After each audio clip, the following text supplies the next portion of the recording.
Hi guys! Nagbabalik na naman na kita ng ina ni Tisoy at Tisay. For today's mini vlog, samahan nyo kami for today. And nga ang napakainit nating Milo, meron din tayong egg, at syempre ang napakasarap na cordon bleu ni Mami Rebecca. Thank you so much Mami Rebecca. At syempre, ito na nga ang baon ng dalawang kiddos. Ito ang kay Aling Tisay at ito naman ang kay Kuya Tisoy. O diba? At syempre tayo ay makikisabay kay Tita Ann kasi si Mami may binibake so hindi ko siya pwedeng iwan. Kung iiwan ko man siya, malilate naman yung dalawa kaya nakisuyo tayo kay Tita Ann. Ayan na nga lumalabas na yung dalawa sa gate at iintayin na si Tita Ann and the kiddos. O, diba? Ang ganda-ganda ng pony na aking baby girl. Smile naman dyan, kuya. Sko, namumutok na anak yung damit mo. Kawawa naman t-shirt mo. O, diba? Inaayusan pa niya kaya niyang sister. Napaka-sweet talaga ng kuya ko sa kanyang little sister. At ayan na nga, ang service na napakaganda ng driver. O, diba? Ang Marcy ko.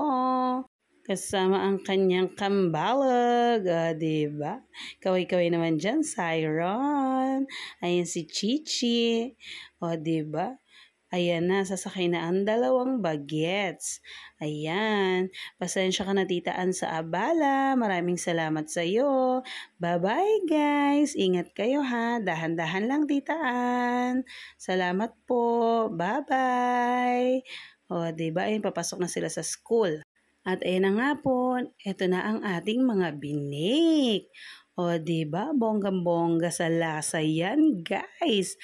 At napakadami ng toppings. Hindi ka mapapahiya pag may niregaluhan ka. Napakasarap niya, lalo na't bagong luto.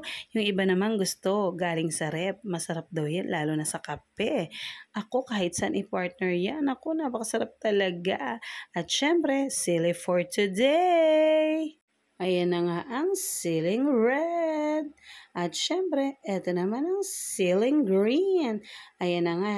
Bali sinundo natin yan si Aling Tisay at si Kuya Tisoy sa school. Kasi doon sila magla-lunch malapit kila Ninang. Bali kay Tito Buddy. Ayan nga, binigay na ni Charby sa Ninang niyang napakaganda ang banana lohop. At eto na nga, kumakain na si Aling Tisay. O, diba? Ayan ang ulam namin for today. Fried chicken, tsaka tahong ni Carla. Charot! Ayan na nga si Kuya, todo kain. Napakasarap ng sabaw niyan, guys. At eto naman si Aling Tisay. Niloloko ko, nanghingi kasi ng suka. Nakalimutan ko magdala ng lalagyan. Ayan, naiinis na siya. Sabi ko, smile muna, smile. Pilit na pilit. At ayan na nga, OT tayo for today. Grabe. Maraming salamat po sa panonood. Ingat po kayo palagi. God bless you all. Good night, guys.